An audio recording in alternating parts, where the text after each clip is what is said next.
Power Talks, empowering you through the voice of truth with your host, Dr. Joel Hunter. Hi, I'm Dr. Joel Hunter, host of Power Talks, empowering you through the voice of truth.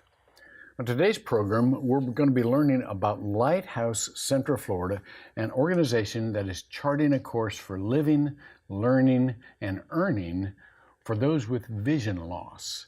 We have with us Kyle Johnson, the president and CEO, and Miss Sophia Sentville, who is part of the Lighthouse Works call center team. This is a conversation I'm really excited to have. Thanks for coming today, y'all. We are too. I forgot, and we've got Quincy. Quincy the dog, and probably the best part of the whole panel. And so I don't want to avoid introducing Quincy. He always gets all the attention. Of course. It's only a matter of time. I know. So Kyle, let's start with you. You've got such a great background. There's been so many leadership training roles, and tell me how Lighthouse came into being, and what was the history, and what is the vision, forgive the pun, of the organization. Sure. So Lighthouse Central Florida actually started as an organization called SITE, the Center for Independence, Technology, and Education. Okay. And it was an open campus course at Valencia Community College at the time. Okay.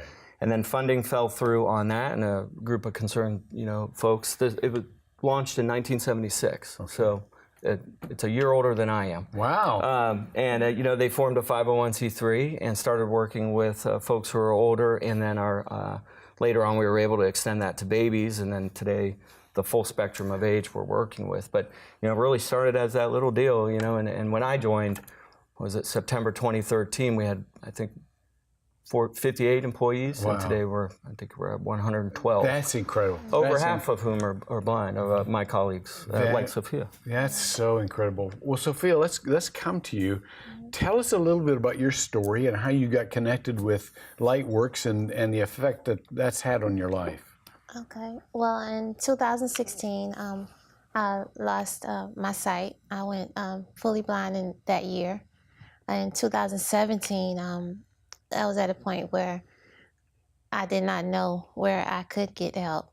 I ended up searching online for help, and I came up on Division of Blind Services, and they referred me to Lighthouse Central Florida.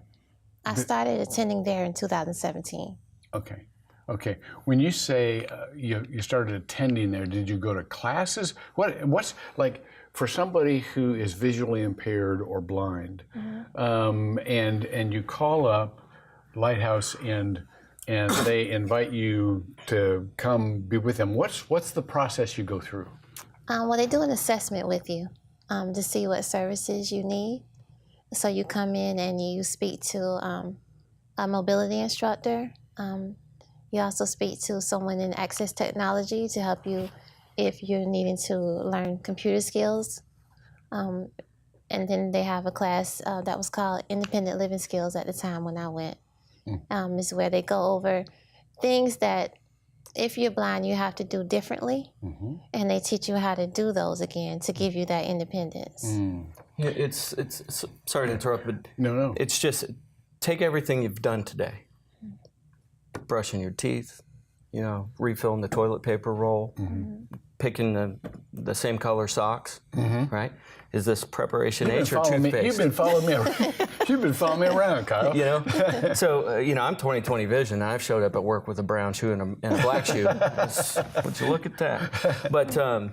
But that's independent living skills, And so Sophia and I were talking on the drive over, and I hope if you're comfortable, you might share, where you were before Lighthouse, your perspective on life, and then what you're doing today, because it's just truly remarkable, and it's possible for everybody. Yeah. Would you mind? Yeah. No, please.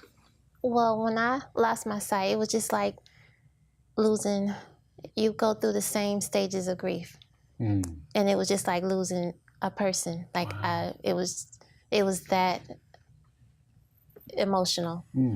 And so when I lost my sight, it started off with anger. And that stayed for a while because I was mad. Yeah. And and then it went into depression. And so that's what made me want to look for, because I felt like I was alone, like I was the only blind person in Florida. And so that made me get help to look online. My son, we were looking for like counseling sessions, anyone else I could talk to. And then one good thing about Lighthouse is when I got there, they actually do a session after each one of our classes where it's kind of like counseling, where they help you get through those stages. And during that class, I came through the last step of acceptance. And when I could accept it, that's when I realized there was so much more. You know, being blind was not the end of it. That's so great. How were you spending your days when the kids left for school in 2017? I was scared. When they left, I would go in my room and lock the door until they got home from school. Absolutely. Yeah. How old are your kids, by the way? They are, now they're 19, and I have two boys, 19 and 17, and 16-year-old twins, girls. Oh my goodness. 16-year-old twins, girls. So I have a 15-year-old daughter named Lainey, and then we were driving over, and I was like, wow, imagine doubling that. Oh, I know. Oh my goodness. How have your kids been? Have they been helpful to you or encouraging, or just, you know, or did they just, you know, go on with their lives like most teenagers do, or how's that been? No, my kids have been the biggest blessing. They did not miss a beat. When I lost my sight, they stepped right in and helped with cooking. And I guess everybody says this, but I have the best kids. That's great. That is great. No, everybody doesn't say that. No, they don't. I'm glad to hear you say it, Sophia. It's one important point that Sophia described there is, you know, she would lock her door and just stay in her bedroom out of fear. And there are over 50,000 people in the Tri-County area who are blind or visually impaired, who might qualify for our services. 50,000. Wow. Why don't I see them? Yeah. Well, who's going to cross Orange Avenue blind if you've not been taught to? Yeah. Right? And so we think we're the only one. Yeah. We got to shoulder this alone. Right. So a lot of adults who come reluctant. You know, Henry, would you try it? Would you try it? Would you try it, Henry? Please try it. And, you know, okay. Yeah. You know, and they're not happy to be there. Yeah. Right. A lot of times it's this admission of something. Well, no, it's not. Right. And we serve people from low vision to no vision. People say Lighthouse for the blind, but we're for folks who have low vision too. Okay. It's not just. But you go there, and the most common sound in the building is laughter, and you're finally at a round table with people who are going through it too. Yeah. And you're not alone anymore. And so there's aside from the technical, you know, we have credentialed people who are doing the work, professionals. But outside of that, there's that intangible, that love, that fellowship, that camaraderie, that's so encouragement. That is so important. And so we go from a locked bedroom in the dark to she's gainfully employed at Lighthouse Works. She's no different employee than I am. We got our job the same way. Yeah. You know, 5 core values are awfully important. We're upheld to them. You know, Sophia's no different than any other colleague in my company, but she's going to work every day, teaching her kids about work ethic and teaching us. Would I be putting you on the spot, and I probably will, to say what are the 5 core values? Can you name them? I better. Okay, good. Because I'm real curious. Somebody mentions core values, and I go, wonder what they are. Yeah, well, we've got them defined. We wrote our own definitions for them. They're in the kitchen, in the bathroom. You can't get away from them. When you log onto your computer, they're on your desktop, and they're accessible for a screen reader. So she can't see the screen, but it'll read it to her. Oh, okay, great. So we've got empowerment, collaboration, inclusion, excellence, and servant leadership. Oh, that's great. I love that. What are, aside from the basic life skills, and those are so important, those are essential, foundational, but what other types of capabilities do you offer to train people in? Sure. So again, we serve the entire age spectrum. So our babies and toddlers. I wanted to ask you. You said babies. You started off with old people and you went to babies. I'm going, holy cow. Got them all. How do you train babies? Everybody is so different, right? If you look at infants and toddlers up to 5, you know, we are hardwired in a lot of ways by the time we're 5 years old. Okay, yeah. Our attitudes and dispositions about life, right? And a lot of times a kid that grows up in a home where they don't come to know Lighthouse. Oftentimes, the parents, out of wanting to protect their child, are, no, honey, no, mommy will do it, right? And so I can very quickly, and again, hardwired by the age of 5, this is going to flavor the rest of my life. Believe I'm blind. You have to help me. Right? What we're doing with babies and toddlers is we go to the home, or the most natural, maybe they're at grandma's the most or whatever, and we are, in a lot of ways, because we'll work with a kid at 6 months old, but we'll also be really training mom and dad, or the caregivers, so that they can empower that child. I got you. Right? So in the beginning, we're really upfront, and then up to the age of 5, we're kind of backing up a bit, and the kid is doing more, and parents are doing more. But when they go through every developmental milestone that you and I hit by the age of 5, every time they're saying, I did it, I did it, I did it, I did it, and the seed of I can grows in that child. And that really can really set the pace. If we invest as a community in them, you know, the cost burden of eye disorders, this is a little old now, in 2014 was $9 billion to the state of Florida. How could we influence that? And not only hedge that cost burden on the state by really investing in our babies and toddlers and our kids and our teens, not only that, but we can have people who are in the community contributing to it, leading, being moms and dads and active consumers, and you know, contributing their voices to the narrative of our community. We can best assure that if we invest in these lives. So teens, we call it transition. We're working with teens to help them get into the workforce, vocational school, or colleges and universities. But before you go too much further, and I want to come back to that. I'm a big nerd about it. So No. Pump the brakes on me every once in a while. I want the details.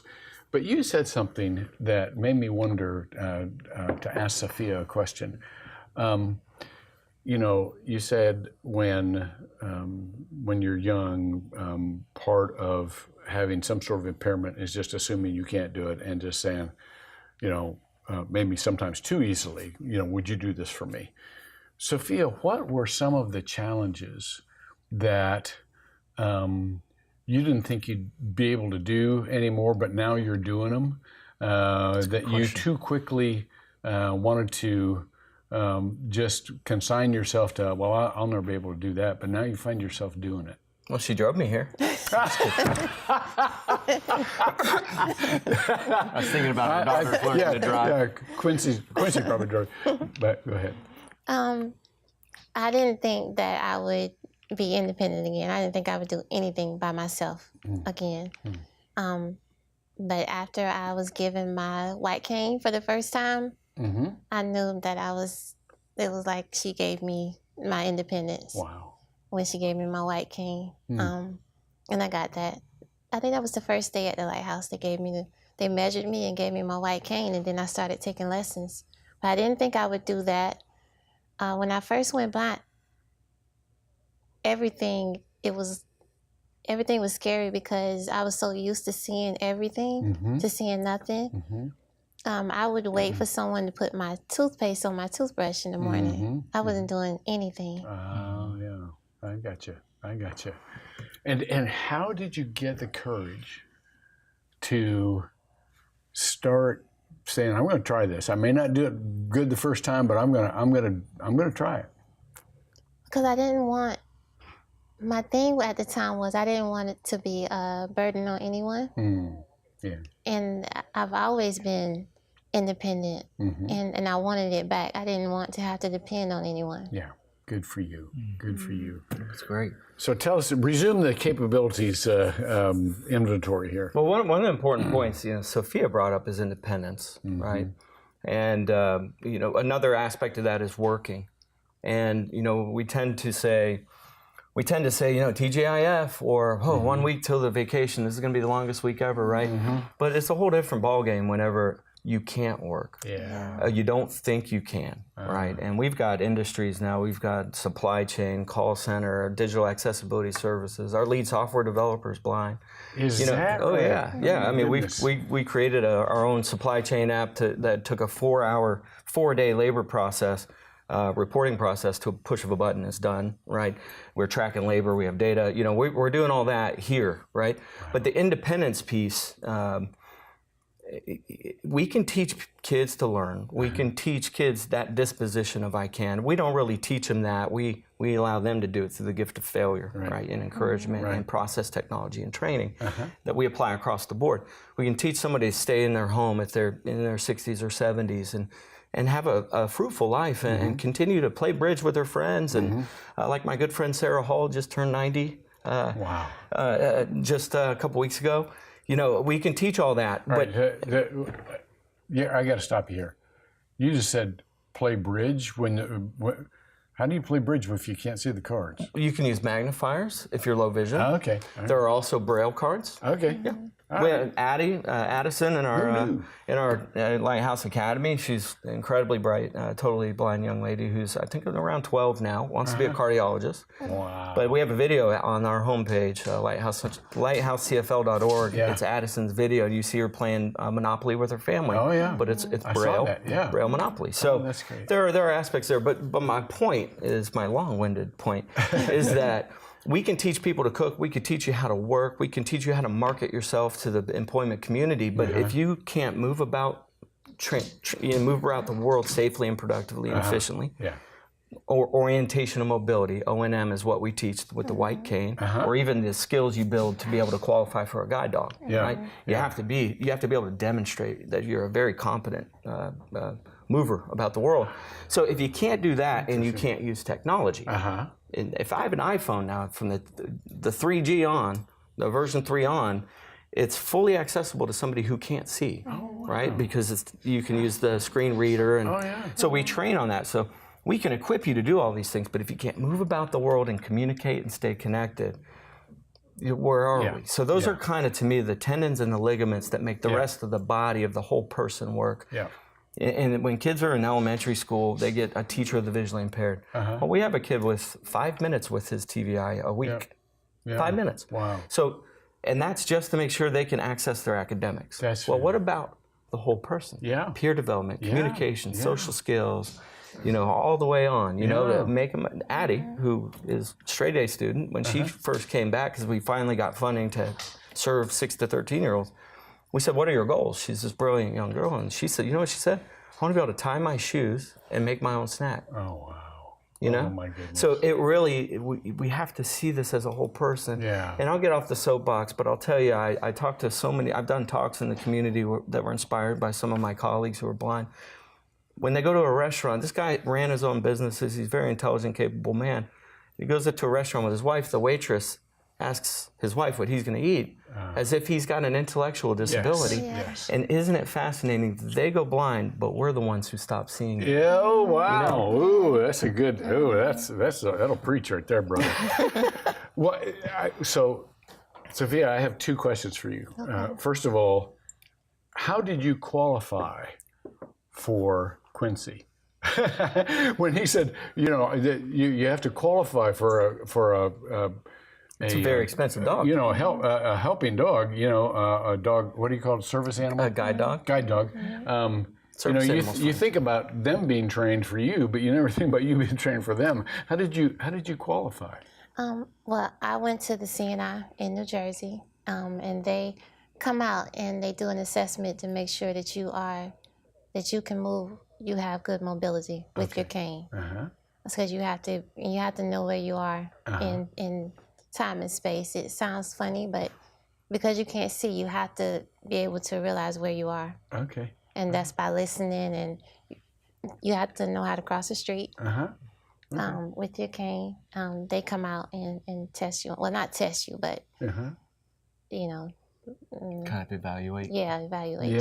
Oh, that's good. Also, you have to be a very responsible person. That's a very expensive animal. I bet it is. And it's been given to Sophia. So making sure that vaccinations and all the things that go on, that you're going to care for the animal the way it should be. And you see, we should start a doggy daycare at this point. We've got so many beautiful guide dogs in our facilities. That wouldn't be a bad idea for all businesses. Second question is this, Sophia. You do the call center, and I assume you take calls. Is that right? Yes. Okay. How long is it before they know that the other person on the end of the line, is blind as well? I mean, do you tell them that up front? I mean, or do they ever know? They don't know. Ah, B. Okay. Yeah, because the blindness is just, It's, you know what it really is? incidentally. Well, in a typical commercial call center, you can have 30, 40, 50, 60% employee turnover. It's got a very high attrition. It's very expensive. Our folks are really mission dedicated and focused, and really there's a strong culture there, and our attrition's like below 5%. So and we have people like Sophia, an experienced adult, versus like the 17-year-old who forgot to come to work on Tuesday and could care less, right? These jobs mean so much to folks, and they take such pride, and they know that they're generating revenue. The revenue, net profit we build out of our business goes back to Lighthouse Central Florida. So we stand shoulder to shoulder with the community, and we're doing something about it ourselves. We're affecting the unemployment rate among Central Floridians who are blind. And then also standing shoulder to shoulder and creating funding for ourselves, not just waiting for, we're going to need philanthropy for a long time. We're helping 600 people a year, and there's 50,000 who might need us. But this is our efforts to generate our own revenue, and we're going to be the largest employer of the blind or visually impaired in the Southeast. And when we do, I'll come back and see you. Yeah, please do. We'll do a high five or something. Well, let's talk just for a moment about how, you know, there are a lot of people in the community that are going to see this show, and they're going to be thinking, this is so cool. How can I help, or how can I get involved, or how can I point people to this organization? Or, you know, what would you say to an average person in the community who says, I'd love to support them, I just don't know how? Yeah, that's a great question. Thank you. So we are on every social media platform known to God, for one. We've got a great resources on our websites, including request help. It's very easy to find. Boom, I can request it for my mom or my brother or whoever. One thing I'd encourage the viewers, though, I worry that people don't understand where that whole spectrum. There's this stigma that, well, I'm not blind. I'm not going to go there, right? We're low vision to no vision, and life can be dramatically improved, even if you're not blind, right? You have severe low vision. And so I would encourage people to stay open-minded about that. You know, if they want to help, certainly online, we've got ways that you can do a one-on-one tour, a group experience. We have the Blink experience, which is kind of an immersive. I did one for some of your family here recently. Where you're blindfolded and you're experiencing things, and you know, we have events throughout the year. We have Dining in the Dark coming up on. You know, I think I went through one of those. It's really fascinating. Dining in the Dark. Dining in the Dark. Yeah, and with the Hunter Vision gang, because they're optometrist, the doctor of optometry, is really is on your board, and she just had us go through this experience of, you know, eating with a blindfold, and it was really it was engaging. And you know, you really gain respect for people who are going through these new experiences, and they just do what they need to do to gain a skill that none of us even think about. Well, the Dining in the Dark in the summer, we actually partnered with Second Harvest Food Bank of Central Florida. So we split all the work, all the revenue, everything, and we just really try to use both of our audiences to increase our visibility. But our third partner is the Orlando Police Department SWAT team, and that room is pitch dark. So you have wine on the table, you've got to find it and pour it. You have a 4-course Oh my goodness. So there are fun ways to interact, but there are also ways that, you know, if you know anybody, you know, mom's having trouble dialing her cell phone, had a few trips and falls, maybe is uncomfortable in a social situation because she can't quite tell who just said hi to her. Have her come over. You know, the most common sound in our building is laughter. You know, I think on the way over, Sophia told me when she got there for the first time, she said, you know, look at all these happy blind people. You know? Let's talk about that just for a second. We got just a few minutes left here, Sophia. But I would imagine that since you've been working at Lighthouse, you've gained quite a few friendships that you didn't have before. What do you connect because you have a common mission and a common interest, or is there a further connection in your friendships that you start talking about your family and you have conversations that go way beyond sightedness, so to speak? Well, it starts off because we're connected because of the visual impairment. Mm-hmm. But after that, after a while, you kind of forget about it, and then it goes deeper. Well, this is, we got 1 minute left. This goes so fast. I still have so many questions. So fast. But give us your website again. It's lighthousecfl.org. Okay. Lighthousecfl.org. You can also get to Lighthouse Works from there, or lighthouseworks.org. Okay. And where are you located geographically? Lighthouse Central Florida's facility, at least for now, we're outgrown it, but it's in College Park right off of New Hampshire Street in Orange. By Lake Ivanhoe, and then Lighthouse Works is on in Soto, next to the big Target downtown. All right, and people can just call in and find out more of what you do and who you are, right? You bet. Or come on down and check us out. They may even talk to Sophia. They're probably going to be calling in asking for Sophia now. Well, I hope they don't recruit her. I need her. Well, thank you guys for coming on. Thank you. This has been very good, and I love your mission, and I love your courage. Especially you, Sophia. And Quincy, too. Quincy, I love your courage, Quincy. He's offended. We're out of time, but I want to thank you and our panelists, Kyle Johnson and Sophia, for coming on, and her guide dog, Quincy. Especially want to shout out for Quincy, and he's been very good this morning. Remember that in Power Talks, these discussions are just that. They're discussions among us. But we'd love to see you continue the discussions at home and go one step further. Get involved. Yeah, you can go to lighthouseworks.org and learn more. And we'll see you next time for Power Talks. You just watched Power Talks, a Good Life 45 original production that makes you part of our Hope Team here on Good Life 45, where hope happens.